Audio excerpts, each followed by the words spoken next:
जय श्री राम दोस्तों। Ethics series के एक और शानदार लेक्चर में मैं आप सभी का स्वागत करता हूं। दोस्तों, आज के इस लेक्चर में का जो टॉपिक होने वाला है वो है inculcation of values. Inculcation of values क्या होता है और कौन इसे करता है। दोस्तों, सबसे पहले हम जानेंगे कि इनकलकेशन ऑफ वैल्यूज होता क्या है। दोस्तों, इनकलकेशन एक प्रोसेस है जिसके द्वारा किसी भी चाइल्ड और ह्यूमन बीइंग को वैल्यूज दी जाती हैं ताकि वो वैल्यूज उस बच्चे या उस ह्यूमन बीइंग की पर्सनैलिटी का पार्ट बन जाए। ये होता है इनकलकेशन। अब ये होता कैसे है दोस्तों? इनकलकेशन ऑफ वैल्यूज तीन इंस्टीट्यूशन के द्वारा किया जाता है, जिसमें जो पहला इंस्टीट्यूशन है वो है फैमिली, आपका परिवार। सेकंड है एजुकेशनल इंस्टीट्यूशंस, एजुकेशनल इंस्टीट्यूशंस। तीसरा है दोस्तों सोसाइटी, आपका समाज। तो ये वो तीन इंस्टीट्यूशंस हैं जिसके थ्रू इनकलकेशन ऑफ वैल्यूज किया जाता है। तो दोस्तों, एक एक करके तीनों को पढ़ेंगे और ये टॉपिक आज हम अच्छे से कवर करेंगे और पूरा खत्म करेंगे। तो सबसे पहले जो हमें पढ़ना है वो है role of family. Role of family in inculcation of values. तो दोस्तों, इसको हम कुछ पैरामीटर्स में पढ़ेंगे। जैसे जो पहला पैरामीटर होने वाला है दोस्तों, वो होने वाला है व्हेन। किस एज में फैमिली का रोल सबसे ज्यादा होता है, किस एज में सबसे कम होता है इनकलकेशन ऑफ वैल्यूज में, ये हम व्हेन में पढ़ेंगे। फिर हम पढ़ेंगे हाउ, कैसे करते हैं। फिर उसके बाद हम पढ़ेंगे what type of values are given by families. What type of values, okay. फिर उसके बाद जो हमारी लास्ट हेडिंग होगी दोस्तों, वो होगा इंपैक्ट। तो दोस्तों शुरू करते हैं। सबसे पहले वैन। वैन में दोस्तों इनिशियल स्टेज होती है, किसी भी चाइल्ड की इनिशियल लाइफ होती है। उसमें जो 0 से 3 मतलब पैदा हुआ बच्चा और 3 साल तक की एज में जो बच्चा होता है वो 100% फैमिली के हाथों में होता है। उस बच्चे पे ना सोसाइटी का कोई रोल होता है, ना ही एजुकेशनल इंस्टीट्यूशंस का, क्योंकि वो बच्चा उस वक्त पढ़ने नहीं जा रहा होता है। तो ऐसे में जो भी कंट्रोल होता है वो पूरा फैमिली का होता है दोस्तों।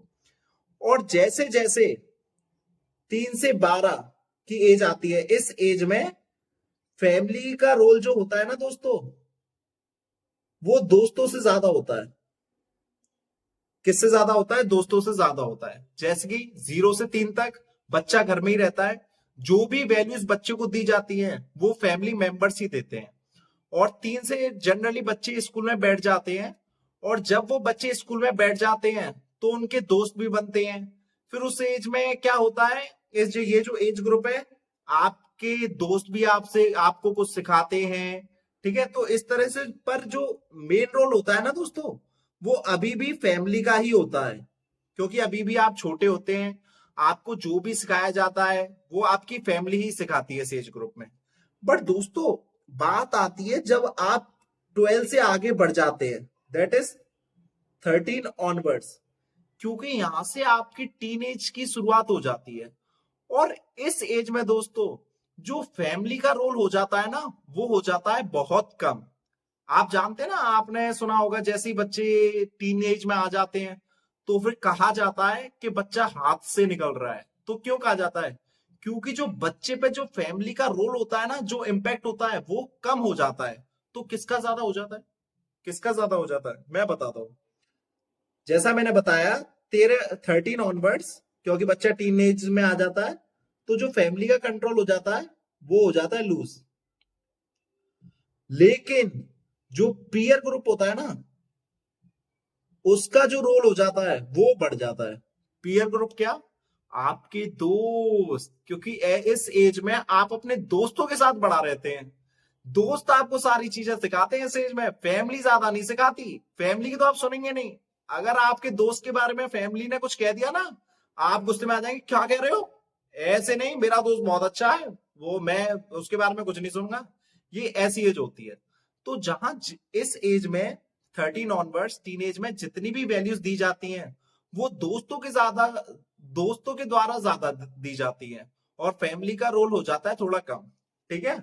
और जैसे जैसे आपकी एज 19-20 से ज्यादा हो जाती है, जनरली 19-20, तो फैमिली का कोई इंपैक्ट नहीं रहता। जैसे जैसे अब आप खुद ये चीज आपने एनालाइज की होगी कि जैसे ही आप बहुत बड़े हो जाते हैं, 19-20 की एज आपकी हो जाती है, और फिर क्या होता है कि फैमिली आपसे कहना बंद कर देती है। अदरवाइज जो आप छोटे होते हो तो हर चीज में आपको रोका जाता है, आपको टोका जाता है। लेकिन इस एज में आते आते फैमिली का जो रोल होता है वो हो जाता है कम। वो कुछ नहीं कहते, हाँ बेटा कर ले तुझे जो करना है, जितना सिखाना था हमने सिखा दिया तुझे बचपन में, जब तू टीनेज में आया तब भी कोशिश करी पर तू तब दोस्तों की सुनता था। अब बात हाथ से निकल गई, अब तो तू बहुत बड़ा हो गया, अब हम कुछ नहीं सिखा रहे।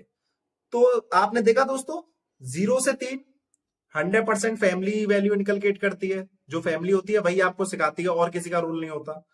3 से 12 में फैमिली का रोल ज्यादा होता है एज कंपेयर टू फ्रेंड्स, लेकिन फ्रेंड्स भी इन्वॉल्व हो जाते हैं क्योंकि ये वो एज है जहां आप दोस्तों से मिलना शुरू कर देते हैं। फिर आता है 13 से ज्यादा, मतलब टीन एज।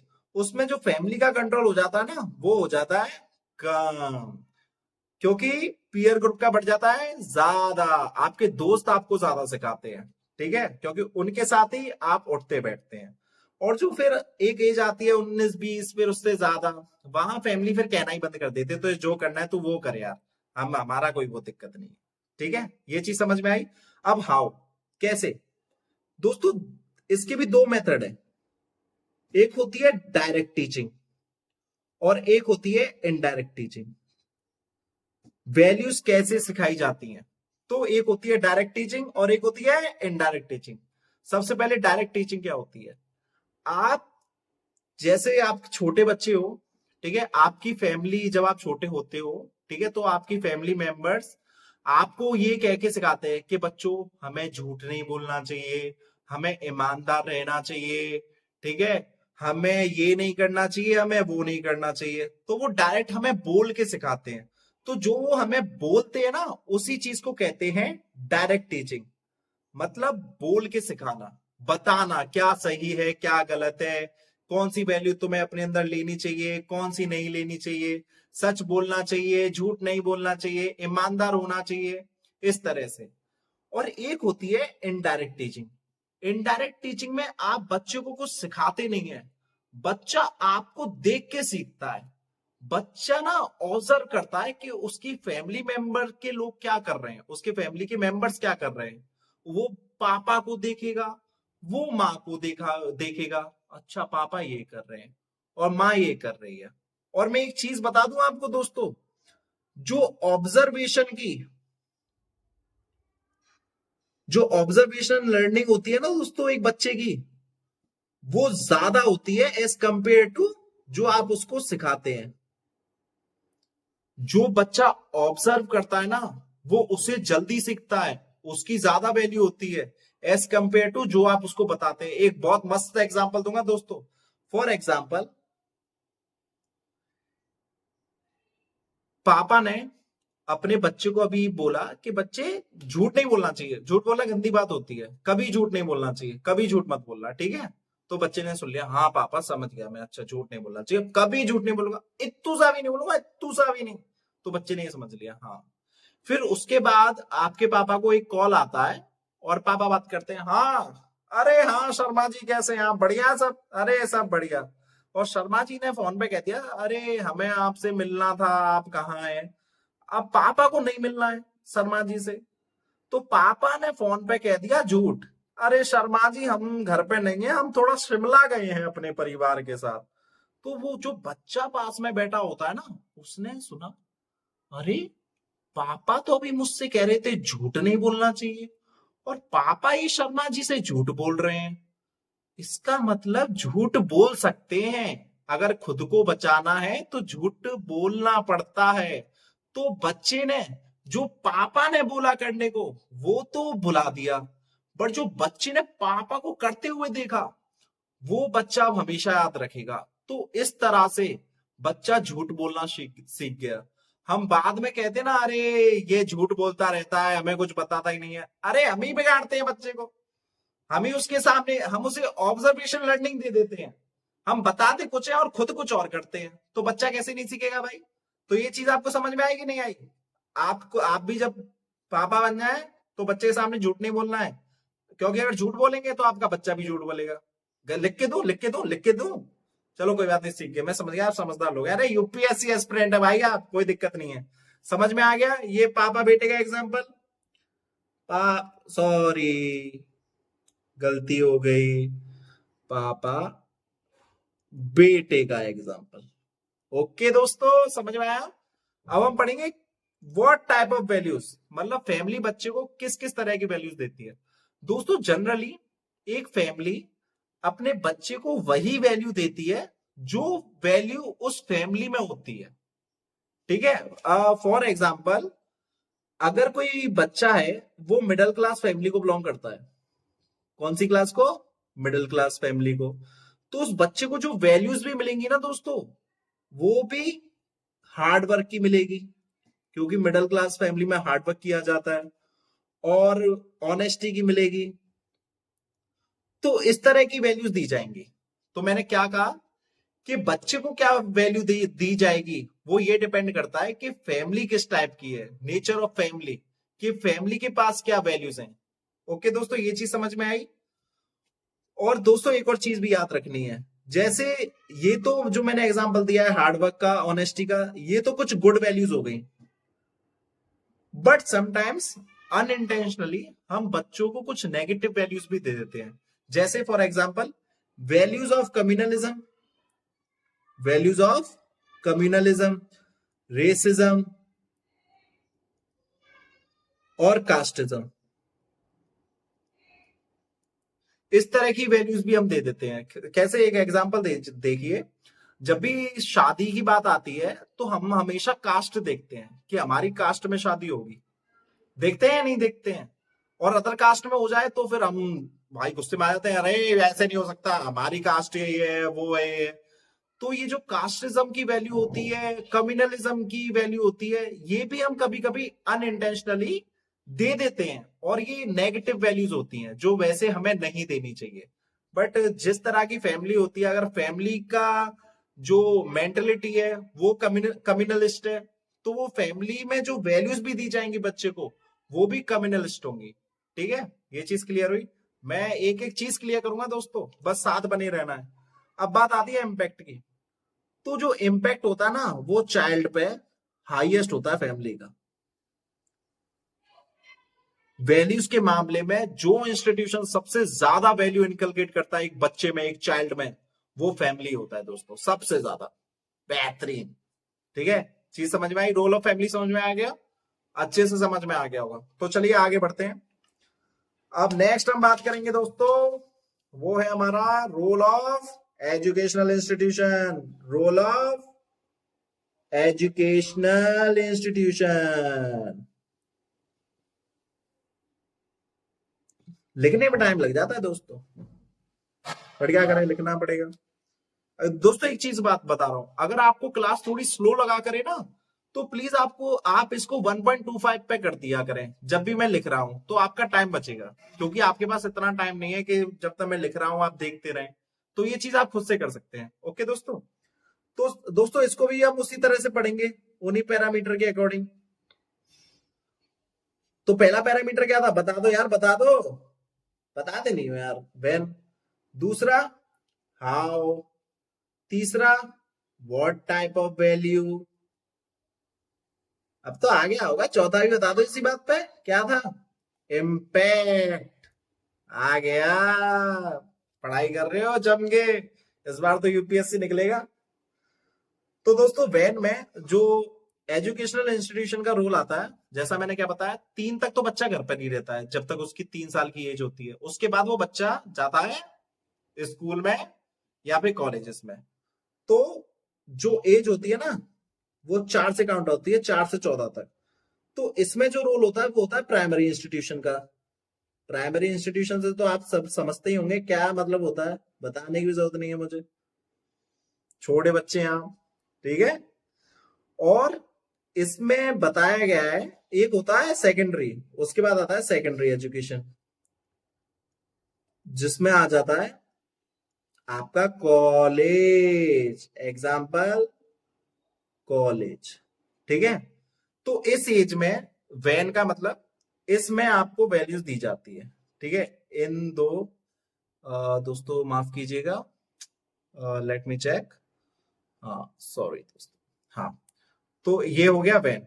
अब हाउ कैसे दी जाती है दोस्तों, एक रिसर्च में बताया गया है, एक रिसर्च हुई और उसमें ये पता चला कि जो बच्चा स्कूल जा रहा होता है ना, वो अपने टीचर से केवल 25 to 33% की चीजें सीखता है।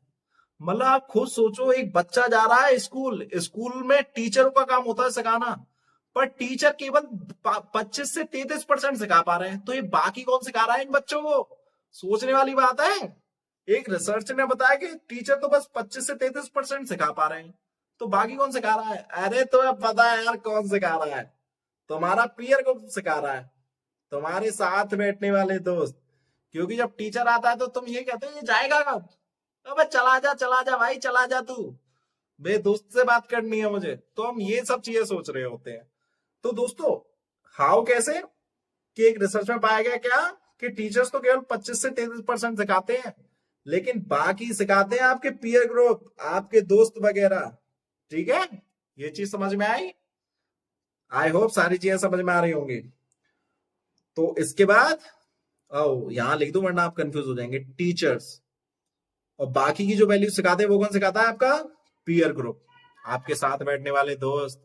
पुराने दिन याद आ गए होंगे यार स्कूल के, मुझे भी आ गए, कॉलेज के भी आ गए होंगे, खैर वहां तो समझ गए, जाते ही नहीं थे।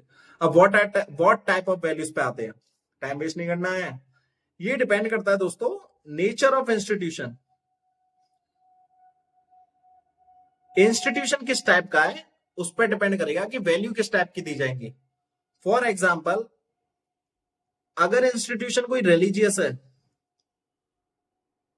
तो आपको जो वैल्यूज भी दी जाएंगी ना, वो भी रिलीजियस वैल्यूज होंगी दोस्तों। अगर इंस्टीट्यूशन सेकुलर है तो वहां जो वैल्यू दी जाएंगी वो होंगी सेकुलर वैल्यूज, जैसे यूनिवर्सल ब्रदरहुड। ओके दोस्तों, समझ में आ गया हो क्या कह रहा हूं मैं? अब आता है इम्पैक्ट। इम्पैक्ट की अगर दोस्तों मैं बात करूं, तो जो स्कूल का जो इम्पैक्ट होता है, मतलब स्कूल में जितना बच्चे को सिखाया जाता है वो कॉलेज से ज्यादा होता है। क्योंकि आपको पता होगा स्कूल में बाउंडेशन होती है एक बच्चे पे, और कॉलेज में बाउंडेशन की कोई चीज जा रहे हैं, कब जा रहे हैं, कुछ मालूम ही नहीं है। ठीक है दोस्तों, ये एक चीज हो गई। और मैंने क्या बताया था, जो फैमिली का रोल है वो किससे ज्यादा होता है? स्कूल से, क्योंकि फैमिली का तो हाईएस्ट है दोस्तों, फैमिली का तो रोल सबसे ज्यादा होता है। परिवार के हाथ में ही होता है बच्चे को अपना और सुधारना। जो पीयर ग्रुप का इन्फ्लुएंस होता है आप पर वैल्यूज सिखाने में, वो होता है टीचर से ज्यादा। टीचर्स होते हैं सिखाने के लिए, पर सिखा आपको आपके दोस्त चले जाते हैं। समझ में आया? समझ गए होंगे, पुराने दिन याद हो रहे हैं आज तो। रोल ऑफ सोसाइटी, अरे चलो ये रहा, खुश खुश ऑफ लिख दिया मैंने। अरे घबराओ मत यार, पूरा पढ़ाया जाएगा। तो इसको भी अब पैरामीटर नहीं लिख रहा, डायरेक्ट लिख रहा हूं व्हेन। उसके बाद बता दो यार क्या आएगा, हाउ। उसके बाद वैल्यूज। अब ये तो अब पूरा नहीं लिखा तो यार, अब ऐसे करो, लो पूरा लिख देता हूं मैं। अब तो समझ जाओ, शॉर्ट में समझो व्हाट टाइप ऑफ वैल्यूज लिख रहा था मैं। नॉटी बॉयज, फिर आता है इम्पैक्ट। दोस्तों वैन की बात, अरे ये तो, अरे ये तो दिल पे वार करेगा ये टॉपिक तो तुम्हारे। वैन एवरी टाइम, ये नहीं देखते एज ग्रुप, ये तो हमेशा ज्ञान देते हैं। समाज तो हमेशा आपको सिखाता रहेगा कुछ ना कुछ चीज, ज्ञान देना हर वक्त शुरू रहता है, और हर जगह भी, यहाँ एवरीवेयर भी लिख सकता हूं। बट यहाँ केवल वैन पूछा है कब, तो वो है एवरी टाइम, कभी भी ले लो इनसे ज्ञान तुम।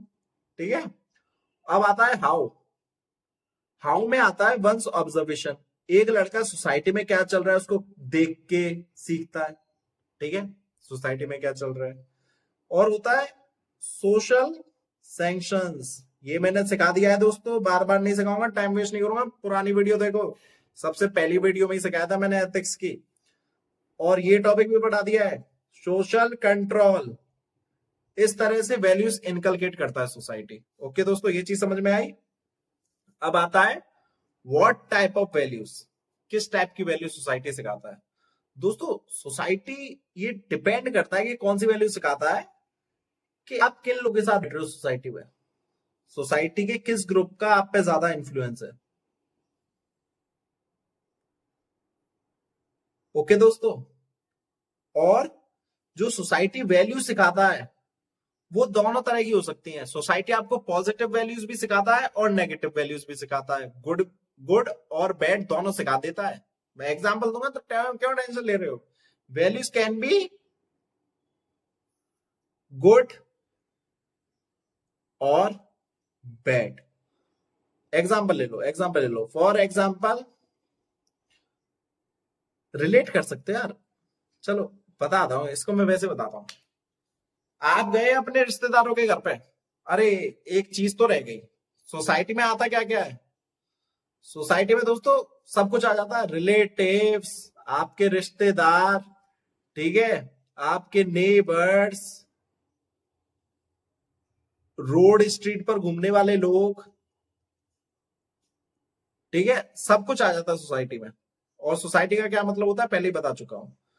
तो रिलेट कर सकते हैं, जैसे आप गए अपने रिश्तेदार के घर, ठीक है, चाचा ताऊ मामा किसी के भी घर चले गए, अब उनके बच्चे होते हैं, अब वहां गए तो पहला सवाल रिश्तेदारों को चुल्ल बड़ी होती है कि बेटा क्या कर रहे हो और नौकरी का क्या है, नौकरी कब लगेगी, तैयारी बढ़िया चल रही है। अरे अपने की तरफ भी तो देख लो, और अगर गलती से अपना बच्चा कुछ कर ले फिर तो ये, फिर तो बख्शेंगे ही नहीं। अरे कुछ नहीं, हमारा वो बेटा था, अब परेशान हो गए, कुछ नहीं वो आईएएस बन गया है थोड़ा सा, हाँ थोड़ा सा है बस, और बेटा तुम बताओ, तुम तो बहुत होशियार हो वगैरह, कब नौकरी लगा रहे हो। तो ये इस तरह से आपके अंदर वैल्यू पुट करते हैं, किसकी, कंपटीशन की, जो कि एक नेगेटिव वैल्यू कही जाती है कुछ सेंस में, कहीं कहीं पॉजिटिव भी होती है। तो इस तरह की एग्जाम्पल समझ में आया, रिलेट कर गए सब लोग, रिश्तेदारों से बड़े परेशान होंगे, दुख समझ सकता हूं मैं, एक टाइम पे मैं भी था। ओके, अब आता है इम्पैक्ट।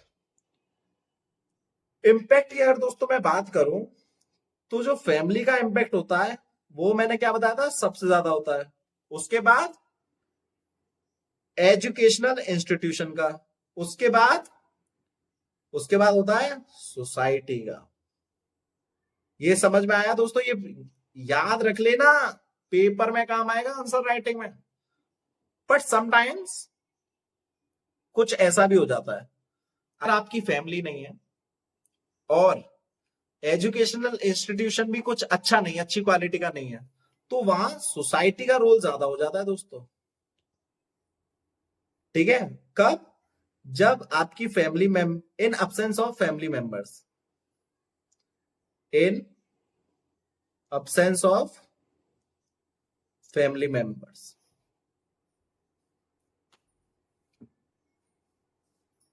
और good educational institution. I hope दोस्तों यहां तक आपको सारी चीजें समझ में गई होंगी और ये टॉपिक पूरी तरह से क्लियर हो चुका होगा। ओके दोस्तों, आई होप इसमें अब आपको और कोई डाउट नहीं होगा, पूरी तरह से समझ में आ गया होगा दोस्तों। इसके बाद और भी वीडियोस आएंगी और पूरा सिलेबस का कवर आएगा, कोई दिक्कत लेने वाली बात नहीं है, टेंशन नहीं लेनी है बिल्कुल भी। आंसर राइटिंग भी कराऊंगा, हर एक टॉपिक को ऐसा कर दूंगा कि यूपीएससी में 150 से ज्यादा नंबर आएंगे एथिक्स में, टेंशन नहीं लेनी है। बस लगातार वीडियोस देखते जाने हैं, सब्सक्राइब मारना है, लाइक करना है, कमेंट करना है, कोई डाउट है तो। समझ में आया? जय श्री राम दोस्तों, बढ़िया करिए और मौज करिए, कोई टेंशन नहीं लेनी है।